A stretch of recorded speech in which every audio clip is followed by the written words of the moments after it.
स्वागत है एक बार फिर आप सभी का। मैं हूं आपके साथ नैना यादव और मेरी सहयोगी किरण हमारे साथ में है। बड़ी खबर, लगातार इजराइल और ईरान के बीच तनाव और इस समय एक बड़ी अपडेट आपको ये बताते चले, ये युद्ध लगातार हो रहा है विध्वंसक।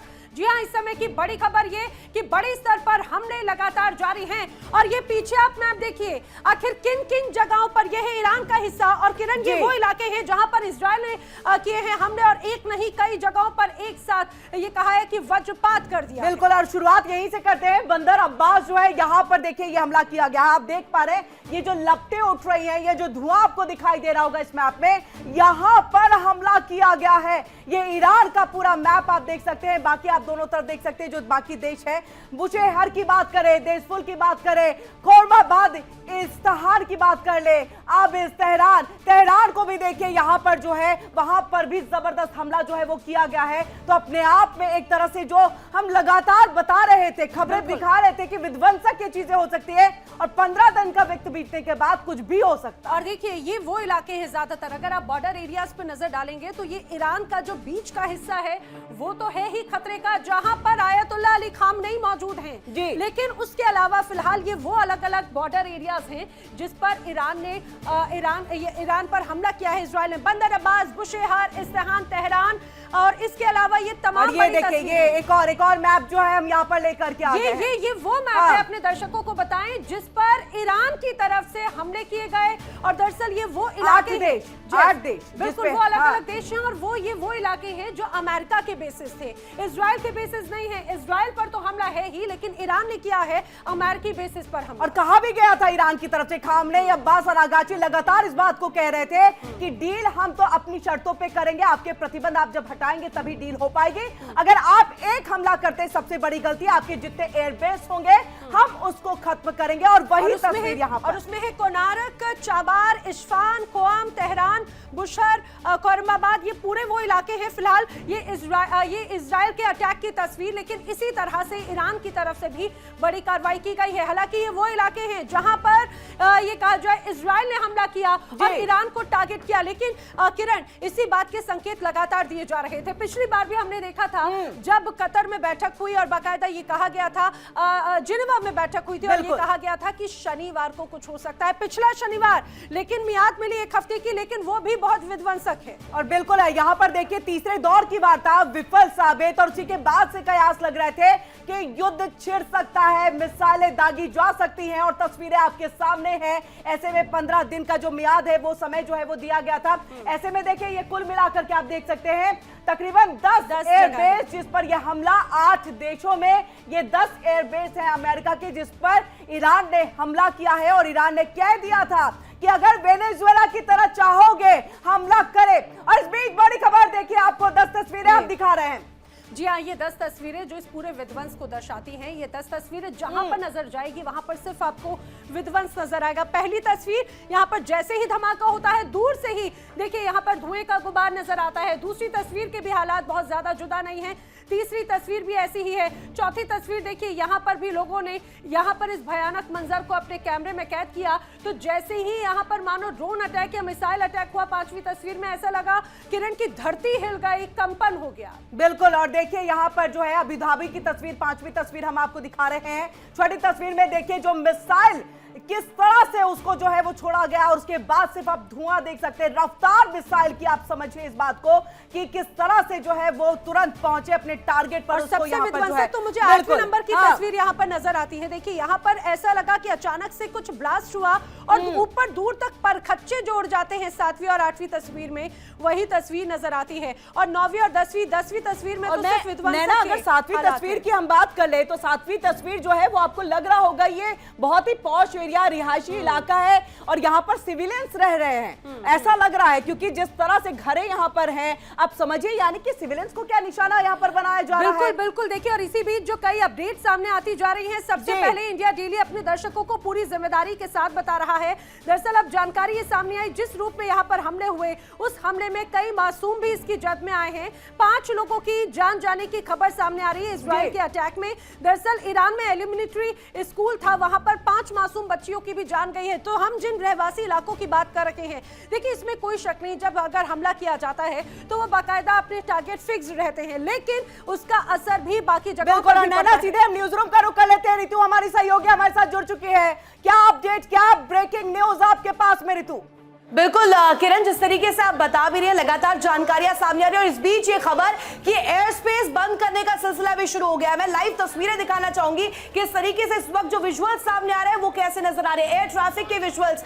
सबसे पहले ईरान का इलाका आप देखिए, यहां पर ये पूरा मैप जो है इसमें ब्रीफ तरीके से समझा जा सकता है। यहां पर ईरान के ऊपर का पूरा इलाका आपको खाली नजर आ रहा होगा, यानी कि सीधे तौर पर यह स्पष्ट हो जाता है कि एयर स्पेस मिडिल ईस्ट का जो इलाका है वहां पर कहीं ना कहीं खाली होता हुआ इस वक्त।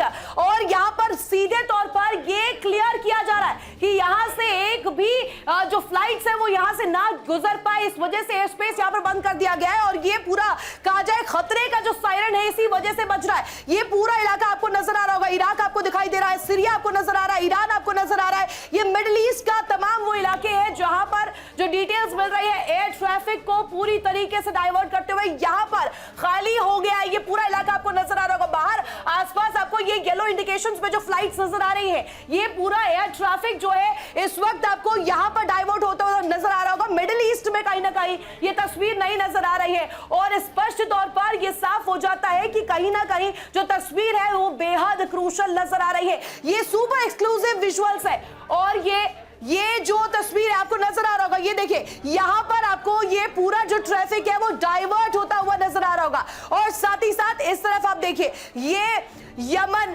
नीचे आपको नजर आ रहा होगा, इराक आपको नजर आ रहा होगा, ईरान आपको नजर आ रहा है, ऊपर यूक्रेन का इलाका आप देखिए, ये पूरा यूक्रेन का इलाका भी खाली नजर आ रहा है। और साथ ही साथ इधर लिबिया आपको दिखाई दे रहा होगा, यानी कि मिडिल ईस्ट के ये तमाम जो खेमे देख के तो ऐसा लगा है जैसे पूरा फ्लाइट का मकर जाल जो है वो पूरी तरह से अभी आसमान में है और यही हम अपने दर्शकों को दिखा रहे हैं। आप समझिए, यानी कि सिर्फ एडवाइजरी जारी की गई थी, अमेरिका ने अपने नागरिकों के लिए, चाइना ने अपने नागरिकों के लिए दे दिया, ईरान इजराइल तो एडवाइजरी जारी करेंगे, लेकिन बाकी जो देश थे संभवतः उनकी फ्लाइटें जो है वो उस तरफ से गुजर रही होंगी और अचानक से धमाका देख करके वो वहीं पर कहीं ना कहीं रुक गए या डाइवर्ट हो गए।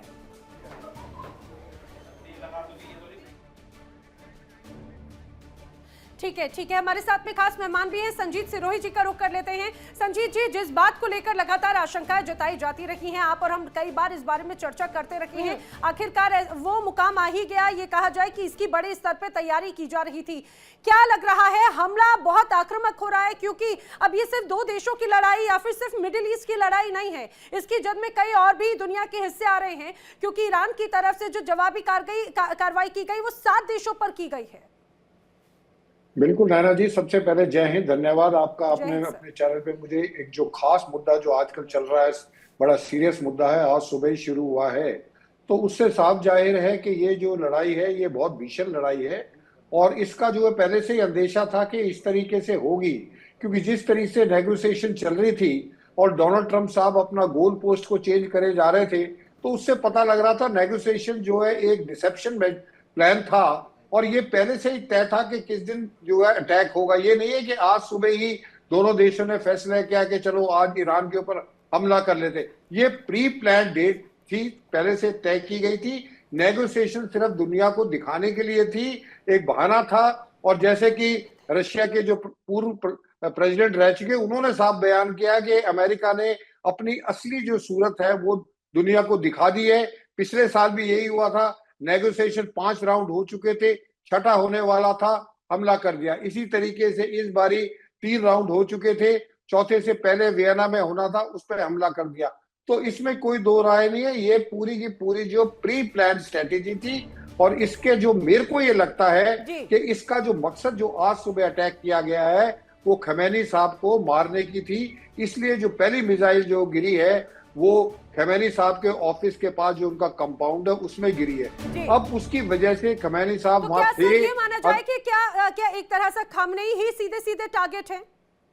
बिल्कुल नैना जी, इसमें कोई दो राय नहीं। मैं पहले दिन से ये कह रहा हूँ आपके चैनल से कि सिर्फ 1 पॉइंट एजेंडा है दोनों का, इजराइल का और अमेरिका का। इस बीच एक बड़ी खबर आ रही है, बड़ी खबर पर जाएंगे हम यहाँ पर, बड़ी खबर टेलीविजन स्क्रीन पर और इसी युद्ध से जुड़ी हुई बड़ी खबर है आपके सामने। वॉर ब्रेकिंग न्यूज, उत्तरी इजराइल में ईरान का बड़ा हमला। लेना बिल्कुल, अब ये देखिए उत्तरी इजराइल को भी टारगेट किया है और उत्तरी इजराइल में 9 मंजिला इमारत पर किया गया है ईरान की तरफ से। ईरान की मिसाइली ताकत कितनी घातक है हम सभी जानते हैं, और ईरान के हमले में इजराइल को भारी नुकसान हुआ है, ऐसी भी आशंकाएं हैं। और देखिए, ईरान की तरफ से पहले ही ये सीधे धमकी दी गई थी कि इतिहास गवाह है कि हमने कभी घुटने नहीं टेके, अमेरिका और इजराइल पछताएंगे अगर हमला हुआ। तो वही ऐसे हालात नजर आते हैं। ईरान पहले से ही बड़ी तैयारी करके बैठा हुआ था, क्योंकि वो जानता है कि ईरान जिस तरह से यहाँ पर इजराइल और अमेरिका उन्हें घेरने की कोशिश कर रहा है, और इसको लेकर बड़ी तैयारी भी साफ तौर से नजर बिल्कुल नैना, देखिए बड़ी खबर तो हम बता ही रहे हैं, तमाम खास मेहमान भी हमारे साथ जुड़े हुए हैं। दिनेश जी का सीधे रुख कर लेते हैं। दिनेश जी, बताइएगा कि अब क्या ये शुरुआत जो युद्ध की हो चुकी है, ये हमले की शुरुआत हो चुकी है, रुकना मुमकिन है भी या नहीं, और अगर माने तो जिम्मेदार कौन? देखिए मैडम, ऐसा है कि इस समय मैं तो इस पोजीशन में नहीं हूं कि ये बता सकूं कि कौन विलेन है और कौन नायक है, कि जिम्मेवार कौन है और दोषी कौन है। देखिए, ऐसा है कि थर्सडे तक जो है जिनेवा के अंदर ओमान जो है वो इनकी मध्यस्थता कर रहा था, आपस में बातचीत हो रही थी, कोई आउटकम निकल कर नहीं आई, और आज ऑल ऑफ ए सडन ही जो है अमेरिका और इजराइल ने 11:30 बजे के आसपास जो है ईरान के ऊपर जो है लेकिन हमला दिनेश कर जी, दिया। क्या ये और सडनली अटैक नजर आ रहा है? क्योंकि जब जिनेवा की बैठक के बाद में डोनाल्ड ट्रंप का जिस तरह से रुख था, उनकी तरफ से क्लियर ये बात थी कि भाई हम खुश नहीं है जिस रूप में ईरान बात कर रहा है। तो क्या ये ऑल ऑफ अ सडन वाला आपको ये एक्शन नजर आ रहा है, या पहले से ही इस बात का अंदेशा था? कोई भी किसी प्रकार का भी वो युद्ध होता है, वो इम्प्रॉम्प्चू युद्ध नहीं होता, उसके लिए महीनों और कई हफ्तों से पहले से ही तैयारियां चल रही थी। और जितने भी इंडिकेशन लग रहे थे, जिस प्रकार से अमेरिका जो अपने वॉरशिप्स को भेज रहा था, जब मूव कर रहा था, तो वो एक प्रकार का इंडिकेशन था कि आने वाले दिनों में कोई ना कोई घटना घटेगी। लेकिन मैं आपको एक पॉइंट और यहाँ पे इस्तेमाल करना चाहता हूँ। देखिए मैडम, ऐसा है कि जब दो देशों के बीच में, जब 3 देशों के बीच में युद्ध होता है, तो ये युद्ध जो होता है वो उसी इलाके के अंदर सीमित नहीं होता, बल्कि वर्ल्ड के बाकी कंट्रीज के ऊपर भी इसका अफेक्ट पड़ता है। तो वो हम अगले सेगमेंट में बात करेंगे कि किसके ऊपर क्या फर्क पड़ेगा। दिनेश जी, अगले सेगमेंट में तो जाने उससे पहले 8 देश जिस पर ईरान ने हमला कर दिया, वहां के एयरबेस पे किया, अब तो यूएई ने भी कह दिया हम बदला लेकर रहेंगे। तो समझ जाए कि ये पहले ही सेगमेंट में जो है सभी जो है वो गिर गए, यानी मिडिल ईस्ट में जो अस्थिरता की बात हो रही थी वो तो चीजें हो ही गई। देखिए, एकता एक तरफ होती है और आपके अपने राष्ट्र हित एक तरफ होते हैं। अगर आपके राष्ट्र सम्मान के ऊपर आपके ऊपर कोई हमला होता है तो उसके लिए वो कंट्री जो है रिटेलिएट करेगा, उसे अपनी इज्जत जो है अपने नागरिकों के सामने और पूरे वर्ल्ड के सामने। बिल्कुल दिनेश जी, वापस लौटेंगे आपके पास। हम अपने दर्शकों को दिखा रहे हैं एक सैटेलाइट के जरिए जो हमारे पास पूरी जानकारी निकल करके सामने आई है, और ये है वो तस्वीर। नैना, ये सैटेलाइट इमेजेस तो हम दिखाएं, लेकिन उसके पहले जरा ये मैप भी अपने दर्शकों को हम दिखा देते हैं। दरअसल ये जो तस्वीर है, ये एक तरह से पूरे एयर ट्रैफिक को दर्शाता है। ये एयर ट्रैफिक को दर्शा रहा है कि आसपास एक तरफ ईरान है, एक तरफ इराक है, कुवैत का ये पूरा इलाका, और उसके आसपास जो भी बॉर्डर एरियाज हैं, फिलहाल वहां पे नो टाइम जारी किया गया था। नो टाइम जारी किया गया, यानी कि यहाँ पर जो भी अभी हलचल है फिलहाल वो यथावत है। नो टाइम जारी किया गया, उसका मतलब ये कि अभी इन एयर बेसिस से या फिर इन ट्रैफिक सिग्नल्स जो हैं वो अभी एज इट इज रहेंगे, वो फ्रीज रहेंगे, क्योंकि पहले ही एडवाइजरी जारी कर दी गई थी कि कोई भी देश, कोई भी फिलहाल अब इन इलाकों से ये कहा जाए कि ना गुजरे। दूसरी तरफ यहाँ पर जो लोग हैं, उसके बाद में लोग ये कहा जा रहा था कि सिंपल सी बात है, सिंपल सी बात है, उसमें ये स्पष्ट था कि लेकिन नैना, इससे पहले जब हम हमारी सहयोगी ऋतु तस्वीर दिखा रही थी तो हमने पूरा मक्कर जाल, जिसको देख के मैंने पूछा भी था, ऐसा लग रहा है आसमान में एक मक्कर जाल सा जो है वो फ्लाइटों का है, लेकिन अब लग नहीं रहा है कि कुछ चीजें जो है वो कम हो गई है ये, क्योंकि अभी रिसेंटली अभी की अपडेटेड ये तस्वीर है सैटेलाइट। बिल्कुल, ये दरअसल ये दर्शा रहा है कि फिलहाल अब हालात ऐसे हैं और कब सुधरेंगे ये कोई नहीं जानता, क्योंकि पिछली बार भी जब इजराइल और अमेरिका ने मिलकर मिडनाइट हैमर को अंजाम दिया था, उसके बाद ही कहा जा रहा था कि बहुत प्रभाव था और लोग उसका हालात बखूबी जानते हैं। इसीलिए फिलहाल ये एहतियातन मुझे लगता है एक्शन से और डायवर्ट किया गया। इस बीच बड़ी खबर आ रही है ना, बड़ी खबर का रुख कर लेते हैं। यूएई ने दिया है ईरानी हमले का जवाब। जी, इस समय की बड़ी खबर जान लीजिए, ये बड़ी अप्रत्याशित इसीलिए है, पहले खबर बताती हूँ फिर उसके मायने बताऊंगी। यूएई ने भी कई ईरानी मिसाइल्स को मार गिराने का बड़ा दावा किया है। लगातार जिस तरह से ईरान ने हमले को अंजाम दिया और यूएई ने कहा कि भाई हमारे पास जवाबी कार्रवाई का पूरा अधिकार है। ये बात बार बार कही गई और बिल्कुल ये तस्वीर ना हम दिखा देते हैं। और ये देखिए यूएई पे जो पहले हमला हुआ था उसको लेकर के यूएई ने कह दिया था, साफ संकेत दे दिया था कि हम जो है इसका बदला लेकर रहेंगे। और वही अब बड़ी खबर यहां पर आ रही है कि यूएई ने ईरान पर हमला कर दिया है, ये जवाबी कार्रवाई का अधिकार है यूएई की तरफ से। इस बात का जिक्र भी किया गया है। मिडिल ईस्ट अब हिलता हुआ नजर आता है, मिडिल ईस्ट डगमगाता हुआ नजर आता है, क्योंकि पहले ही अमेरिका जिस तरह से इजराइल का सपोर्ट लेते हुए ईरान को घेरने की कोशिश कर रहा था और हमले की बात कह रहा था, तो ये वही यूएई है, ये वही सऊदी अरब के तमाम मिडिल ईस्ट के कई अलग देश हैं जो ये कहते रहे थे कि हम ईरान पर हमले के लिए अपनी जमीन का इस्तेमाल नहीं होने देंगे। लेकिन अब हालात बहुत जुदा हो चुके हैं। लेकिन मुझे लग रहा है कि अमेरिका ने जो है अपने कॉन्फिडेंस में यूएई को भी ले लिया था, सऊदी अरब को भी ले लिया था कि आपके एयरबेस से जो है हम ईरान पर हमला करेंगे। तैयारी चल रही थी, जो जानकारी मिल रही थी, सबसे बड़ा सैन्य जमावड़ा जो है इन बाकी देशों में करने की कोशिश, और इसलिए ईरान ने इनको टारगेट बना रखा था। और देखिए यही वो तस्वीरें हैं जो लगातार सामने आ रही हैं जी। और सबसे महत्वपूर्ण बात यह है कि लगातार अब मिडिल ईस्ट में तनाव के हालात नजर आते हैं। तमाम ब्रेकिंग्स और तस्वीरें तो हम आप तक पहुंचा रहे हैं। फिलहाल सीधे रुक कर लेते हैं, मेरे सहयोगी यहाँ पर कनेक्ट हो रहे हैं, विवेक शांडिल्य। विवेक, अब ये लगता है कि मिडिल ईस्ट में तनाव लगातार बढ़ रहा है और वो अब विद्रोह की आग या ये कहा जाए बदले की आग और भी ज्यादा झुलसती नजर आती है। विवेक, बिल्कुल, इस वक्त की बड़ी खबर आपको बता देते हैं। एक इंपॉर्टेंट अपडेट यह है कि अब यूएई ने जवाब देने का फैसला कर लिया है और ताजा अपडेट्स मैं दर्शकों को बताना चाहूंगा। इजराइल ईरान वॉर पर अलग अलग देशों के बयान सामने आए। सिलसिलेवार तरीके से देख लेते हैं कौन सा देश क्या कह रहा है। भारत के दूतावास ने भारतीय नागरिकों को पूरी सावधानी बरतने और गैर जरूरी यात्रा से बचने की सलाह दी है। यूरोपीय संघ के विदेश नीति प्रमुख काजा कालास ने कहा है कि हालात खतरनाक हैं और नागरिकों की सुरक्षा और अंतर्राष्ट्रीय कानून को प्राथमिकता दी जानी चाहिए। स्विट्जरलैंड के विदेश मंत्रालय ने सभी पक्षों से संयम बरतने और नागरिक सुरक्षा की अपील की है।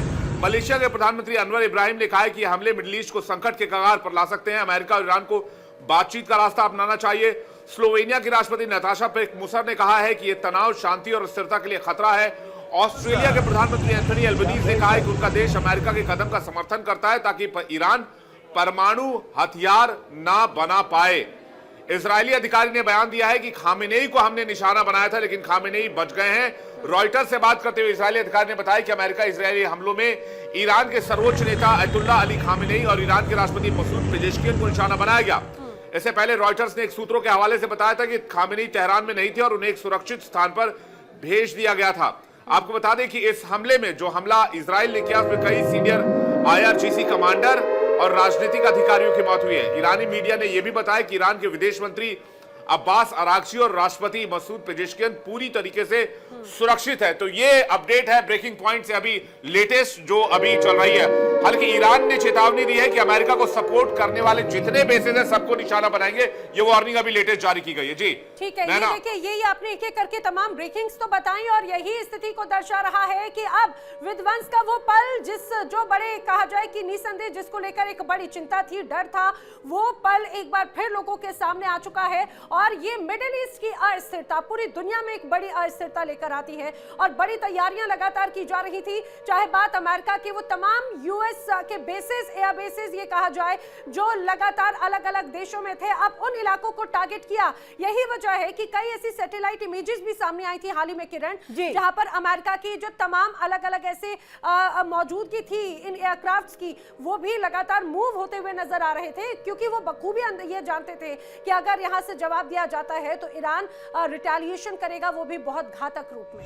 बिल्कुल। और देखिए हमारे साथ यहाँ पर रिटायर्ड कर्नल सतपाल जी भी जुड़ चुके हैं। हम आपके पास आते हुए सर इस बात को बताइएगा, क्योंकि ईरान ने कह दिया हमला तुमने शुरू किया, खत्म हम करेंगे।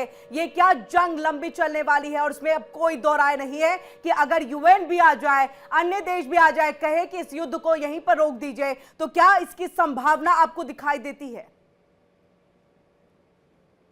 जी देखिए, ईरान जो है आईओसी जो कंट्रीज हैं उसमें सबसे प्रथम में लीड लेता है, इजराइल के अगेंस्ट पे और अमेरिका के अगेंस्ट पे खुल के बयान देता है और उसने रिटेलिएशन भी किया जो पीछे तरफ। That is number 1।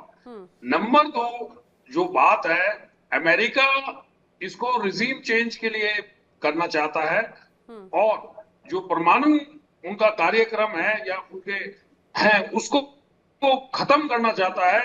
इजराइल इसमें मेंटेन उसका जो है मेन एलाई है जी। और ये जो प्रॉक्सी ग्रुप्स हैं जो इजराइल को नुकसान पहुंचा रहे हैं, लेबनान में हिजबुल्ला और हमास, इनको खत्म करना चाहता है। और इसके अलावा इस क्षेत्र में जो शक्ति का प्रदर्शन है मिडल ईस्ट में, वो ईरान अपने आप को एक लीडिंग रोल में है आईओसी में। आप जितने भी प्रीफेस्ट में देखें, लेकिन अमेरिका ने जो डिप्लॉयमेंट की है, पहले से स्ट्रेटेजिक डिप्लॉयमेंट की है उन्होंने, उनके एयरक्राफ्ट कैरियर्स जो है मिडल ईस्ट में तैनात किए गए हैं। और मोसाद की जो इंटेलिजेंस एजेंसीज है, उन्होंने बिल्कुल स्ट्रिक्ट मौके पे जो है ऑर्गेनाइज किया है। और आप अगर देखें साउथ एशिया में अफगानिस्तान और पाकिस्तान का जो परिप्रेक्ष है, वहां पे भी एकदम अटैक हुआ है। मिडल ईस्ट लेकिन कर्नल सतपाल, ये तो लगातार चाहे बात मोसाद हो या फिर अलग अलग एजेंसीज, इसमें सीआईए की भी भूमिका, आईआरजीसी लगातार, और ये कहा जाए कि दुनिया की अलग अलग बड़ी एजेंसीज की भी बड़ी भूमिका है। लेकिन एक और बात जरा ये समझाइएगा, क्योंकि पहले से ही खासतौर से ईरान को अंदेशा था उसका यूरेनियम संवर्धन को लेकर, और तमाम यही वजह है कि उन इलाकों को पहले ही बहुत पूरी तरह से सिक्योर कर चुका है ईरान। उसे पता था कि यही होगा आने वाले वक्त में। जी, ट्रम्प साहब ने आज सुबह में मॉर्निंग में जो बोला है, उन्होंने साफ साफ कहा है। आप उनकी स्टेटमेंट को देखिए, वो बहुत ही क्रिस्टल क्लियर स्टेटमेंट दी है ट्रम्प साहब ने, एक परमाणु को, और उन्होंने खुल के वो किया है और एक विश्व को मैसेज भी दिया है, इस्लामिक कंट्रीज को मैसेज भी दिया है। और इन्होंने जो वॉर फ्रंट्स खोले हुए हैं, वो मुस्लिम कंट्रीज में खोले हुए हैं जो पीछे हैं, जैसे भी जितने भी ग्रुप्स हैं या जिन्होंने भी उसको सपोर्ट किया है, उसके अगेंस्ट में गए हैं। उनके एयर स्पेस पे उनकी जो एयर पावर, जहां पे उनके उसको खत्म करने की कोशिश की है। तो ये वॉर जो है बहुत ही संघर्षपूर्ण हो रहा है और ये बड़ी बिल्कुल जी चाहेंगे, क्योंकि मुझे वेनेजुएला याद आने लगा है अब इस पर, क्योंकि जिस तरह से सतपाल जी कह रहे हैं कि क्लियर क्रिस्टल जो है चीजें थी, जो बयान सामने आए यहां पर।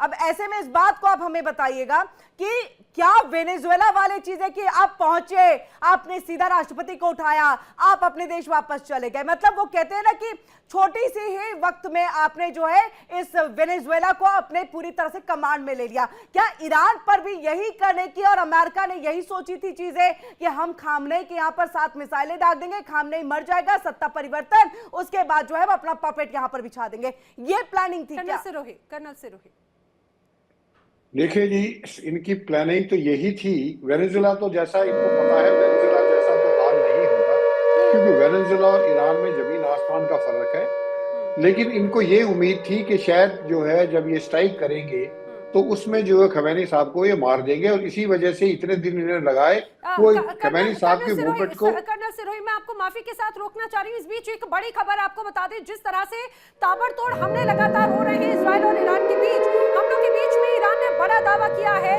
कि हमारे सभी कमांडर्स पूरी तरह से सुरक्षित हैं। ईरान की तरफ से कहा गया, इजराइल ने दरअसल सेना प्रमुख को ढेर करने का बड़ा दावा किया था, लेकिन ईरान ने कहा कि इजराइल के ये सभी दावे कोरे झूठे हैं और कुछ नहीं। तो ईरान की तरफ से देखिए ये दावा यहां पर कर दिया गया है कि इजराइल के तरफ से जो दावा किया गया वो झूठ है, वो बेबुनियाद की खबरें हैं। और यहां पर आई है तस्वीर, आपको रहना तस्वीर अपने दर्शकों को हम यहां पर दिखाते हैं वर्ल्ड वॉर ब्रेकिंग में। और यहां पर देखिए बड़ी खबर एक और आ रही है, हम लोग के बीच में ईरान का ये बड़ा दावा जो है वो सामने आ गया है। कतर विदेश मंत्रालय की तरफ से देखिए ये बड़ा बयान जो है वो सामने आया, वॉर ब्रेकिंग न्यूज आपके सामने। कतर ने ईरानी हमले की कड़ी निंदा की है। तो ईरानी हमले की देखिए अलग अलग देशों में जो है वो निंदा की जा रही है, और ऐसे में कतर की तरफ से ये बड़ा बयान, हमारे पास जवाबी कार्रवाई का अधिकार है, हम अपनी सुरक्षा, अपनी संप्रभुता की सुरक्षा के लिए पूरी तरह से प्रतिबद्ध है। और ईरान के मान के चला जाए कि ईरान ने अगर हमले किए तो उसके बाद में उसका जवाब भी आ रहा है। कर्नल सिरोही, आप अपनी बात पूरी कंटिन्यू कीजिएगा, और एक और बात मुझे जरा ये समझाइएगा, जिस रूप में अभी यहाँ पर हालात नजर आ रखे हैं, अब ऐसा लगता है कि इसमें या तो जीत होगी या तो हार होगी, क्या बीच का भी कोई रास्ता निकलता हुआ नजर आ रहा है क्या? क्योंकि ईरान घुटने नहीं टेकेगा, वो पहले ही कह चुका है। नैना जी, इसमें जीत हार का सवाल नहीं है, इसमें सिर्फ ईरान जो है तबाह हो जाएगा, क्योंकि जिस हिसाब से अमेरिका तैयारी करके आया है उस हिसाब से नहीं लगता कि वो ईरान को उस काबिल छोड़ेगा कि आने वाले वक्त में ईरान फिर जो है अमेरिका के लिए या इजराइल के लिए खतरा बन सके।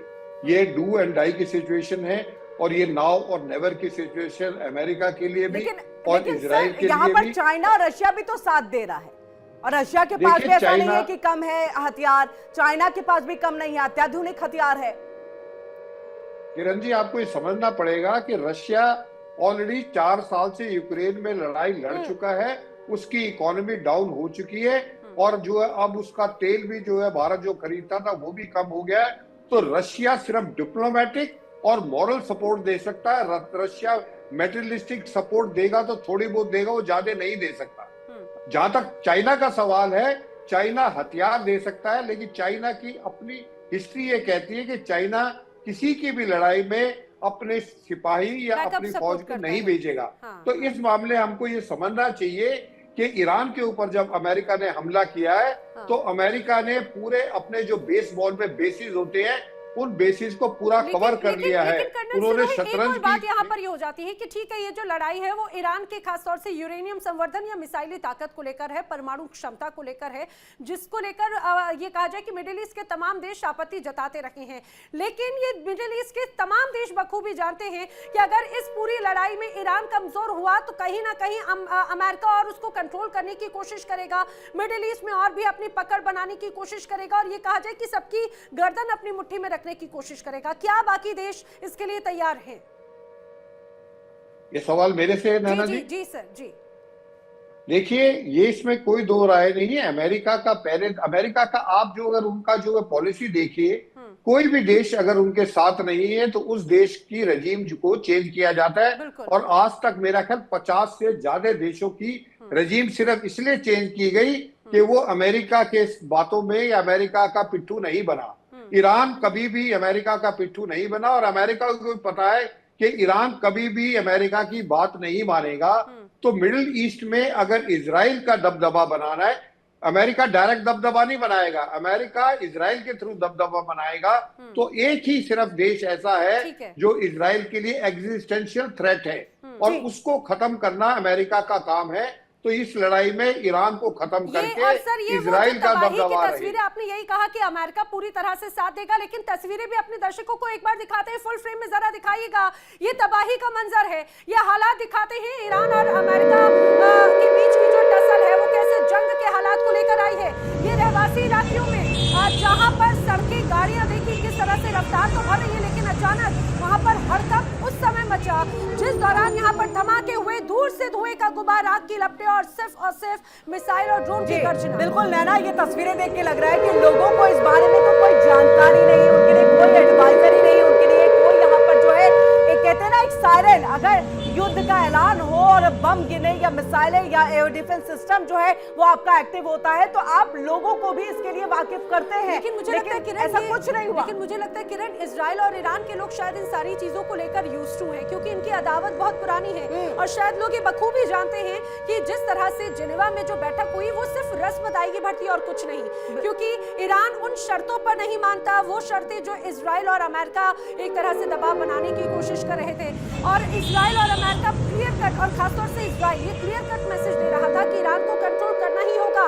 वो अमेरिका पर दबाव बना रहा था ईरान को कंट्रोल करने के लिए। यहाँ तक कि इजराइल ने ये कह दिया था, नेतन्याहू ने ये कह दिया था कि अगर अमेरिका नहीं तो हम अकेले ही युद्ध में उतर जाएंगे और हमला भी हम अकेले ही कर लेंगे। तो समझा जा सकता था, फ्लोरिडा में एक गुप्त बैठक भी हुई थी अमेरिका और इजराइल की। और यही वजह है कि खुद अमेरिका ने इजराइल को कहा कि युद्ध हमला तुम करो, सपोर्ट हम करेंगे। कर्नल दिनेश से इस बात को लेकर हम समझना चाह रहे हैं। कर्नल दिनेश, खासतौर से जो तस्वीरें हैं ईरान और इजराइल की जनता, मुझे लगता है क्या वो इन सारी चीजों के लिए पहले से तैयार रहती है? बंकर या वहां पर तो ऐसे हालात लगातार उसके लिए तैयारियां होती हैं, लेकिन आज जिस तरह से हमले का आगाज हुआ, क्या इसके लिए पहले से वो तैयार थे? अंदेशा उन्हें भी था? कर्नल दिनेश, देखिए मैडम, ऐसा है कि जो लास्ट ईयर ईरान और इजराइल का जो 12 दिन का युद्ध हुआ था उसके बाद जो है ईरान ने भी अपने यहाँ पे काफी शेल्टर बना लिए थे और काफी प्रिकॉशन जो है उन्होंने भी ले रखे थे, वीजा बेस जो है इजराइल ने ले रखे थे। अब ये युद्ध के हालात जो अगर आप इजराइल की स्टेटमेंट देखते हैं कि ये हमने प्रीएम्प्टिव अटैक किया है। तो प्रीएम्प्टिव कहाँ से हो गया? प्रीएम्प्टिव अटैक तो तब आप करते हैं जब आपको पूरी तरह से यकीन हो जाता है कि दुश्मन आने वाले दिनों में या आने वाले घंटों में हमारे ऊपर अटैक करेगा, तो आप प्रीएम्प्टिव अटैक करके उसकी मिलिट्री पावर को जो है डिस्ट्रॉय करते हैं। एक प्रकार से आप सरप्राइज को जो है गेन करते हैं।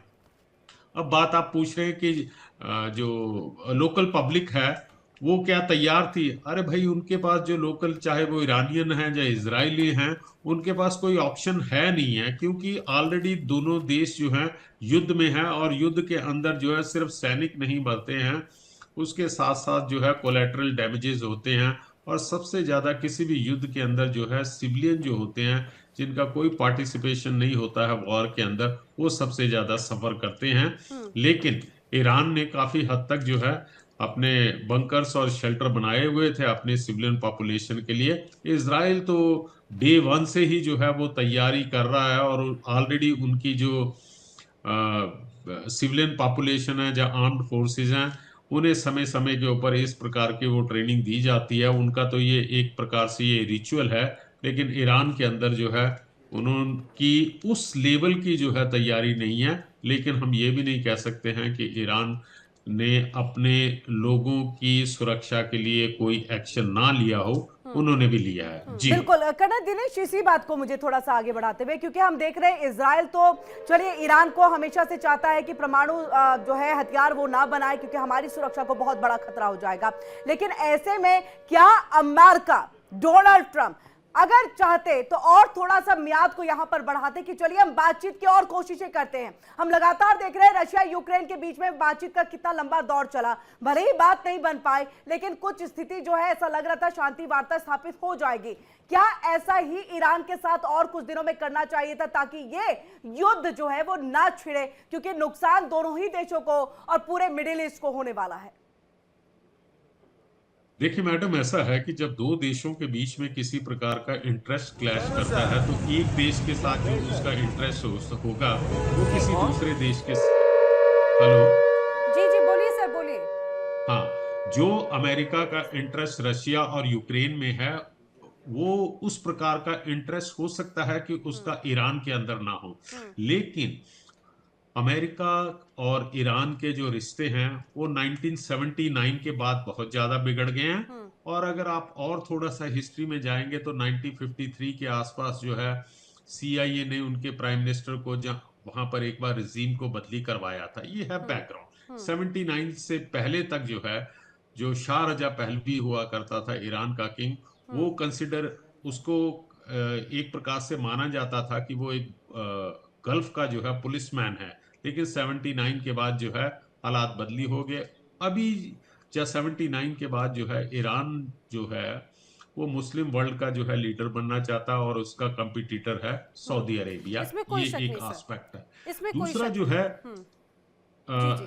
दूसरा जो अमेरिका का सबसे बड़ा इंटरेस्ट है, बिकॉज इन लोगों के रिश्ते जो हैं वो कई सदियों से जो है थोड़ा तलख चल रहे हैं, और अमेरिका जो है अपना वर्चस्व जो है वो बना के रखना चाहता है मिडिल ईस्ट के अंदर। अभी डिस्कशन के दौरान ये बात सामने निकल कर आई थी कि क्या अगर मिडिल ईस्ट के बाकी कंट्रीज जो हैं वो समझते हैं कि अगर ईरान बर्बाद हो जाएगा तो अमेरिका का उनके ऊपर कोई कंट्रोल हो जाएगा। तो ये तो जग जाहिर है, चाहे ईरान को वो पूरी तरह से अभी नष्ट कर देता है अमेरिका और इजराइल मिलकर, तो ऑलरेडी जो है अमेरिकन का इन्फ्लुएंस जो है मिडिल ईस्ट के ऊपर बहुत है। तकरीबन उनके जो है 8 से लेके 9 तक जो है उनके मिलिट्री और नेवल बेसिस हैं, तो वो ऑलरेडी कंट्रोल कर रहे हैं। ये वाला एस्पेक्ट था जो अब मैं थोड़ा फ्लैग करना चाहता था। इसमें कोई शक नहीं सर। देखिए, एक तरफ ये भी है क्योंकि अमेरिका का तो पर्सनल इंटरेस्ट रहता है, या तो करो या मरो वाली बात है कि या तो अगर आप अमेरिका की हाँ में हाँ मिलाते जाओ तो तब तो सब कुछ गुड है, अदरवाइज अमेरिका वहां पर रिजीम चेंज या अपने दूसरे हथकंडे अपनाने की कोशिश करता है। लेकिन कर्नल सतपाल, एक बात यहाँ पर, क्योंकि अमेरिका और इजराइल की बात बार बार है, अमेरिका के इस पूरे युद्ध या परिस्थितियों को लेकर विलेन कौन है? क्योंकि अमेरिका कई बार बातों में ऐसा नजर आया कि वो चाहता है कि भाई युद्ध ना हो, बातों के जरिए स्थिति को क्रिएट करके थोड़ा समाधान निकालने की कोशिश की जाए, लेकिन इजराइल का पर्सनल इंटरेस्ट बार बार ये रहा कि नहीं ईरान पर हमला कर दो, नहीं ईरान को कंट्रोल करो। अमेरिका पर इजराइल की तरफ से, नेतन्याहू की तरफ से दबाव बनाया गया कि आप वो प्रेशर बिल्डअप नहीं कर पा रखे हैं। क्या ये उतावलापन एक तरह से इजराइल का था इस युद्ध के लिए? कर्नल सतपाल जी, देखिए, अमेरिका आज वर्ल्ड के अंदर एक लीडिंग पावर है, सुपर पावर है, और अमेरिका जो चाहता है वो कराता भी है। सिचुएशन ऐसी क्रिएट कर देता है वहां पे, जियोपॉलिटिकल, जियो स्ट्रेटेजिक और वर्ल्ड का जो सिक्योरिटी ऑर्डर है वो अमेरिका अपने हिसाब से करता है। आप एशिया के अंदर ही देखें, जो हमारे देश के नेबर्स हैं, चाहे वो नेपाल हो, चाहे वो बर्मा हो, यानी कि म्यांमार हो, आप पाकिस्तान के अंदर देख लीजिएगा और अफगानिस्तान के अंदर देखिए, जहां भी उन्होंने सिचुएशन को अपने हिसाब से अमेरिका करता है, बिकॉज इकोनॉमिकल पावर है। ईरान में, इराक के अंदर, कुवैत के अंदर इजराइल उसका एक एलाई है।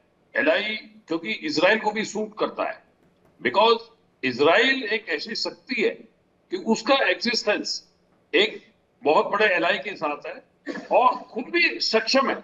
आप ये देखें, जो उनका इजराइल डिफेंस फोर्सेस हैं, उनकी training patriotism of citizen scheme की है और उनका बड़ा स्ट्रिक्ट प्रोफेशनल तरीके से वो करते हैं। और ये जो अरब वर्ल्ड है उसको डेसिमेट करने के लिए इजराइल की इच्छा है, और जब ये होगा, जब ही इजराइल में शांति होगी।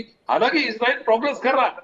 आप देखिए कि इजराइल के जितने भी उसके एडवर्सरी हैं, उसके साथ में कोई ऐसा नेबर नहीं है जो उसको सपोर्ट करता है। और मुस्लिम वर्ल्ड को जो आईओसी है, उनका इकट्ठा हो जाना और उनको डायरेक्टली और इनडायरेक्टली रिलीजन बेस पे जो है सपोर्ट करना। और ईरान उसमें लीडिंग पावर था और ईरान ने खुल के जो है स्टेटमेंट भी दिए और इकोनॉमिकली भी जो प्रॉक्सी ग्रुप्स थे, हमास और हिजबुल्ला लेबनान के अंदर, उसको पूरा मदद किया। तो इसको डेसिमेट करने के लिए, ईरान को खत्म करने के लिए अमेरिका और इजराइल वन है। आप अगर पीछे का परिप्रेक्ष्य देखिए, डिप्लॉयमेंट ऑफ नाटो फोर्सेस और उनके सी पावर मिसाइल्स और मोसाद का जो पिछले जो वॉर हुआ था 2025 के अंदर, आप ये देखिए कि मोसाद ने कितना काम किया। उन्होंने कैलकुलेटेड और कोलैटरल डैमेज को अवॉइड किया और पिक पॉइंट टारगेट्स किए। तो आप एक डेडिकेशन देखिए कि मोसाद की डेडिकेशन, जो इनकी इंट एजेंसी है, बड़ा स्टिक वॉर किया है। जो आज का भी आप देखें, जो कि एशिया के अंदर सिचुएशन है, उन्होंने उसका फायदा उठाया है और उस पर अटैक किया है। इस बार ईरान पे अटैक नहीं है, उसके जो नेबरिंग, जो उसके सपोर्टिंग है, उसको भी अटैक किया है और डेसिमेट करने की कोशिश की है। जी बिल्कुल। कर्नल संजीत सिरोही जी, मैं आपके पास इस बात को, क्योंकि आपने जैसा शुरुआती दौर में ही ये कहा कि कहीं ना कहीं ईरान के लिए मुश्किल की घड़ी है और ईरान अपने आप को जो है वो खत्म कर लेगा, क्योंकि अगर बात मानता तो संभवतः चीजें कुछ और होती और ये मिसाइलें, युद्ध जो है वो स्थिति नहीं आती यहां पर। लेकिन ईरान के पास भी एक हथियार है। शायद ये पूछना बहुत जल्दबाजी है, लेकिन जल डमरू मध्य को भी हम नहीं भूल सकते। उस बात का जिक्र बार बार खामनेई ने किया, अब्बास अरागाची ने किया। तो क्या ये देखिए कि अगर आने वाले दिनों में आप मिसाइलों से चीजों को नहीं संभाल पा रहे हैं, स्थिति को अपने पक्ष में नहीं कर पा रहे हैं, तो आप जल डमरू मध्य की तरफ जाएंगे? इस सवाल का जवाब ले हम संजीत सिरोही जी से, लेकिन उसके पहले एक बड़ी खबर अपने दर्शकों को बता दें। बड़ी खबर सामने आई है, भीषण जंग से जुड़ी हुई। बताई जा रही कि जिस तरह से हमले हुए दक्षिण ईरान में 5 छात्राओं की मौत की खबर सामने आ रही है। इजराइल अमेरिका हमले में दरअसल लगातार अब ये कहा जाए कि अब इसे ये कोलैटरल डैमेज का नाम जरूर दिया जाएगा, लेकिन आम आबादी किस तरह से इस हमले की जद में आई है, समझिए। अब रिपोर्ट ये सामने आती है ईरान की मीडिया के हवाले से कि जो हमले इजराइल की तरफ से किए गए उसमें आम नागरिकों की 5 मासूम मासूम बच्चियों की जान गई। बिल्कुल, और देखिए वही हम बात कह भी रहे थे कि अब ये सैन्य टकराव से ज्यादा सिविलियन के साथ जो उनके ऊपर में हमला है वो किया जा रहा है, और ऐसे में अब युद्ध जो है वो अंदर जा करके होता है, ना कि बॉर्डर एरिया पर सैनिकों को भेज करके। हवाई हमले यहां पर सबसे ज्यादा होते हैं, ड्रोन का इस्तेमाल यहां पर किया जाता है, और ऐसे में देखिए इजराइल अमेरिका हमले में कई सिविलियंस की यहां पर मौत, 5 बच्चियों की मौत की खबर सामने आ रही है। धुएं का गुब्बार उड़ता हुआ आप देख सकते हैं, और किस तरह से बताया जा रहा है कि जिस जगह पर मासूम बच्चियां थी, दरअसल वो एक स्कूल था जहां पर बच्चियां ऑलरेडी मौजूद थी, वहां पर ये अटैक हुआ और उस दौरान ये 5 बच्चियों की मौत हुई। कर्नल सिरोही ये सबसे पहले तो बड़े दुखद ये घटना हुई है जिसमें 5 बच्चों की मौत हुई है। इसकी सबको निंदा करनी चाहिए, और जो भी देश, चाहे वो ईरान हो चाहे इजराइल हो, जब भी हमले करें तो प्रेसिशन स्ट्राइक से करें और मिलिट्री एसेट्स के ऊपर हमला करें, ना कि सिविलियंस के ऊपर हमला करें। सिविलियंस की लड़ाई से कोई मतलब नहीं होता, किसी भी देश का हो। अब सवाल जो किरण जी ने पूछा था, ईरान उस स्थिति में है, ईरान के पास ऐसा नहीं है कि ईरान के पास मिसाइल नहीं है, ईरान के पास बहुत अच्छी अच्छी मिसाइल हैं। ड्रोन के अंदर ईरान जो है पूरी दुनिया में नंबर 1 है। ईरान ने जो है रशिया को भी यूक्रेन वॉर में ड्रोन्स काफी दिए हुए हैं। तो मुझे लगता है कि आने वाले समय में अगर ईरान को ये लगेगा, और वो ईरान का लास्ट, मेरा ये मानना है, वो जो कहते हैं ना कि लास्ट डिच उसकी है कि जिसको वो इस्तेमाल कर सकता है, जैसे न्यूक्लियर बॉम्ब हो, जब आज लड़ाई कोई देश हारने लगता है तो न्यूक्लियर बॉम्ब का इस्तेमाल करता है। तो उसी तरीके से मुझे लगता है कि अगर ईरान को किसी स्टेज पे ये लगेगा कि ईरान जो है अब लड़ाई को हारने वाला है, तो वो जो है स्ट्रेट ऑफ हॉर्मुज जो है उसको जो है माइन लगा के उसको बंद कर देगा, क्योंकि वो ही उसके पास एक ऐसा पैतरा है जिसकी वजह से पूरी दुनिया में खलबल मच जाएगी। क्योंकि 20% जो ऑयल है मिडिल ईस्ट का, वो स्टेट ऑफ हॉर्मुज से पास होता है, और ये ईरान का ऑयल नहीं है, ये ईरान यूएई का ऑयल है, कतर का है, उसके बाद जो है सऊदी अरेबिया का ऑयल है, बाकी बहरीन का ऑयल है। ये जो मिडिल ईस्ट का जितना ऑयल है वो स्टेट ऑफ हॉर्मुज से गुजरता है, और इससे इंडिया में आता है, चाइना में आता है, जापान में आता है, बाकी साउथ एशियन कंट्रीज में आता है। तो अगर ईरान ने ये स्टेट ऑफ हॉर्मुज को बंद कर दिया तो ना कि रीजनल वॉर बल्कि ये पूरी दुनिया में एक खलबली मच जाएगी। तो मुझे लगता है अमेरिका की पूरी कोशिश होगी कि स्टेट ऑफ हॉर्मुज बंद होने से पहले इस लड़ाई का जो है फैसला जल्दी से जल्दी हो, या तो ईरान में रजीम चेंज हो या ईरान को घुटनों पे लाया जाए ताकि ईरान दोबारा टेबल पे आ जाए। नहीं तो हालात, अभी तो मिडिल ईस्ट में सिर्फ उथल पुथल है, फिर पूरी दुनिया में उथल पुथल हो जाएगी। किरण जी बिल्कुल, और इसी के साथ हम यहाँ पर दिनेश जी का रुख कर लेते हैं नैना, और दिनेश जी इस बात को भी समझाइएगा क्योंकि जल डमरू मध्य में तो बहुत बेहतरीन तरीके से सिरोही सर ने जो है इसको बताया है, लेकिन ऐसे में उन्होंने जिक्र भी किया कि घुटने पे ला करके मेज पे लाने की तैयारी, यानी लास्टली अगर कहा जाए तो मेज पर यानी कि बातचीत की टेबल पर ही ला करके जो है इस मसले को पूरा सुलझाने की कोशिश जो है वो रहेगी। और ये क्या एक दबाव वाले, क्योंकि 3 स्ट्रैटेजी, 3 प्लान हम जो है लगातार दिखा रहे थे। एक तो नो मिलिट्री एक्शन जो ऑलरेडी हम कई दिनों से देख रहे हैं, उसके बाद एक लिमिटेड मिलिट्री एक्शन। क्या ये लिमिटेड मिलिट्री एक्शन में आपको चीजें दिखाई दे रही हैं? इस समय ये कहना बहुत मुश्किल होगा कि ये लिमिटेड मिलिट्री ऑफेंसिव है या ये वॉर आगे तक चलेगी। टेबल की जो बात आपने की, पहले मैं उसका जवाब देता हूं। देखिए जी, थर्सडे तक तो टेबल के ऊपर ही बातचीत हो रही थी, लेकिन आपने जो टर्म्स ऑफ रेफरेंस दे दिए, आपने तो इजराइल को कहा है कि आप बिल्कुल भी अपनी फौज को कम करेंगे, आप मिसाइल्स का कोटा कम करेंगे, आप मिसाइल नहीं बनाएंगे, कुछ इस प्रकार की शर्तें रखी थी जिससे कि ईरान को सुरक्षा के लिए उनको मानना बहुत मुश्किल हो जाता। अब बात आ जाती है कि अब आगे क्या होगा। देखिए जी, अब रिटेलिएशन तो ईरान की तरफ से भी शुरू हो गई है, जैसा कि आप रिपोर्टों में बता रहे हैं कि कहाँ-कहाँ के ऊपर मिडिल ईस्ट के अंदर जो है ईरान ने अमेरिका के नेवल बेसिस के ऊपर जो अटैक किया। दूसरा, जो मेरे एक साथी बोल रहे हैं, हमारे सीनियर सर हैं जी। मेरा ये मानना है कि ईरान जो है वो इंतजार नहीं करेगा कि जब वो बिल्कुल ही घुटने पे आने वाला और उससे पहले वो स्ट्रेट ऑफ हार्मुज को ब्लॉक करेगा। अभी हाल ही के दिनों में मीडिया रिपोर्ट आई थी कि ईरान के जो नेवल फोर्सेस हैं और बाकी फोर्सेस ने अभी एक एक्सरसाइज की थी स्टेट ऑफ हार्मूज के अंदर। बिल्कुल, और वो भी रशिया तो के वो साथ मिलके इनिशियली सर। जी उसके अंदर से उन्होंने एक्सरसाइज की थी। और दूसरा, अमेरिका को ये मालूम है, जहाँ उसको ये समझ जाना चाहिए कि ईरान जो है वो वेंजुला नहीं है कि जहां पर आप जाएं और अटैक करके आ जाएं।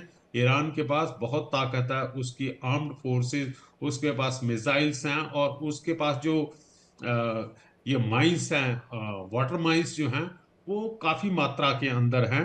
और अमेरिका का जो, मेरा इस स्टेज के ऊपर एक सैनिक होने के नाते जो मेरा मानना है कि अमेरिका खुद ब खुद जो है अब इस युद्ध के अंदर फंस चुका है।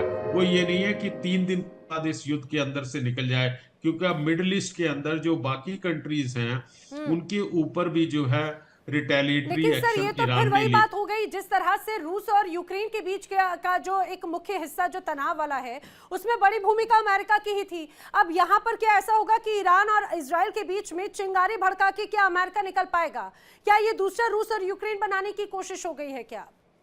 नहीं, खैर इतना बड़ा तो नहीं, इतना बड़ा तो लेकिन युद्ध सर नहीं होगा, तनाव क्योंकि तनाव वाली बात है, तनाव अमेरिका की जी भूमिका की। जी मैडम, तनाव वाली अमेरिका की जो भूमिका है, लेकिन अब युद्ध की परिस्थितियां जो है इस बात के ऊपर निर्भर करती हैं कि वर्ल्ड की बाकी ताकतें किस प्रकार से, अगर वो स्टेट ऑफ हार्मुज को ब्लॉक कर देता। और उस तरफ जो है सुबह की मीडिया रिपोर्ट्स आ रही थी कि यमन के अंदर जो हूती हैं उन्होंने कहा है कि हम रेड सी के अंदर किसी प्रकार का भी ऑपरेशन नहीं होने दें। मेरा ऑपरेशन से अभिप्राय है कि जो तेल ले जाने वाले कमर्शियल एक्टिविटीज को नहीं होने देगा। अगर हूती रेड सी के अंदर ऐसी रोक लगा देते हैं, ईरान स्टेट ऑफ हार्मुज को बंद कर देता है, तो इसके बाद जो है, जो अभी तक भी फेंस के ऊपर बैठे हुए कंट्रीज हैं, जब म्यूक स्पेक्टेटर हैं, वो बीच में आएंगे और किसी तरह से इस युद्ध को जो है हर हालत में रोका जाएगा। एक पॉइंट और मैं कहना चाहता हूं, अभी आपके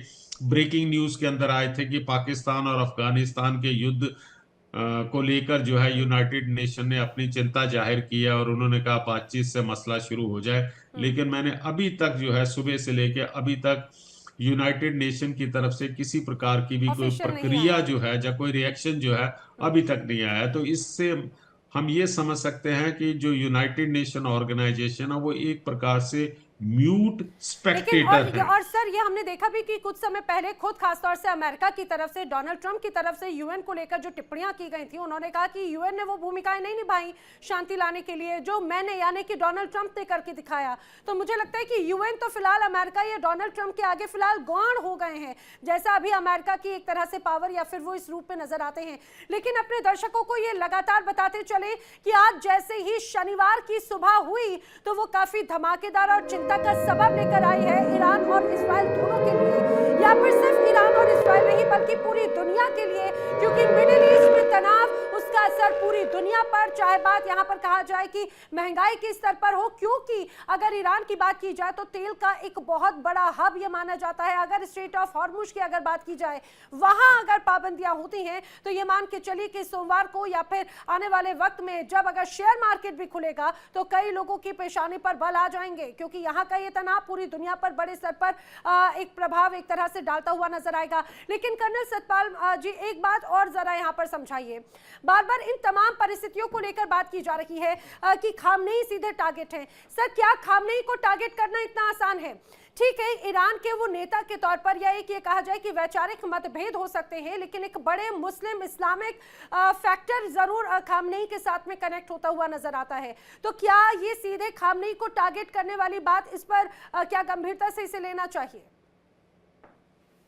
जी देखिए, अमेरिका का जो मतभेद है वो वैचारिक मतभेद भी है और रिजीम चेंजिंग भी है। तो जो उनका हेड ऑफ द स्टेट है खमानी साहब जो है वो टारगेट है, उनके नंबर 1 टारगेट है मिलिट्री लेकिन कमांडर। वो सत्ता परिवर्तन के लिए टारगेट होंगे ना, मुझे लगता है सत्ता परिवर्तन के लिए टारगेट होंगे, या फिर ये कहा जाए कि उनको बाय हुक और क्रुक कैसे भी हटाना है। अगर सत्ता से नहीं हटे तो उनको टारगेट करके उनको ये कहा जाए कि खत्म करने का भी प्लान है क्या? बिल्कुल ऐसी खबर भी आई थी नैना जी। तो जो परिप्रेक्ष्य बन रहा है वो लीडर टू लीडर है, उसी के पीछे जो ईरान है और जो वो मोबिलाइज कर रहे हैं, लोगों को मोबिलाइज करते हैं रिलीजन बेस पे, या उनके नेबरिंग कंट्रीज हैं जो मुस्लिम कंट्रीज हैं उनको मोबिलाइज कर रहे हैं। तो अमेरिका का जो फर्स्ट टारगेट है वो लीडर है खुमानी साहब। जब लीडर खत्म हो जाता है या टूट जाता है तो पूरा वॉर का जो है सिनेरियो ही बदल जाता है। तो फर्स्ट टारगेट जो है ट्रम्प साहब का या अमेरिका का जो है रिजीम चेंज है। रिजीम चेंज में खुमैनी साहब का है, बिकॉज उन्होंने बड़ी स्टेटमेंट्स दी हैं, जो दिए हैं वो बड़ी स्ट्रॉन्ग स्टेटमेंट दिए हैं, और ईरान ने जो दी है, उनके जो लीडर खुमैनी साहब है उन्होंने भी उसको काउंटर स्टेटमेंट दिए हैं। तो ये एक बहुत ही बड़ा मुद्दा है रिजीम चेंज में। वो शाह साहब की फैमिली को लेके आना चाहते हैं अमेरिका जो है, और उनका ये बहुत ही, आप ये देखें के बाद में जो चेंजेस हैं वो काफी एक प्रचंड जो है जो ईरान की तरफ से आता है। नहीं तो ईरान पहले बड़ा फ्रेंडली कंट्री होता था अमेरिका के साथ और इजराइल के साथ भी। जी बिल्कुल, हम आपके पास आएंगे। वक्त एक छोटे से ब्रेक का यहाँ पर हो गया। आप सभी खास मेहमान हमारे साथ जुड़े रहे, क्योंकि लगातार देखिए ना, हम यहाँ पर जो है एक एक खबर जो है अपने दर्शकों तक पहुंचा रहे हैं। बारीकी से पूरी जानकारी जो है हमारे खास मेहमान जो है वो पहुंचा रहे हैं, और इसीलिए बार-बार कहा जा रहा है प्रचंड बिल्कुल। युद्ध प्रचंड हो चुका है, और यही वजह है कि लगातार तनाव है। इस बड़ी खबर पर पल पल के अपडेट लगातार इंडिया डेली आप तक पहुंचा रहे हैं। रुक एक छोटे से ब्रेक के लिए। देखिए इंडिया डेली 24/7 अब आपकी स्मार्ट टीवी पर। इंडिया डेली मौजूद है सभी डिजिटल प्लेटफॉर्म पर लाइव और लगातार। इंडिया डेली 24/7 हर दिन राष्ट्र को समर्पित।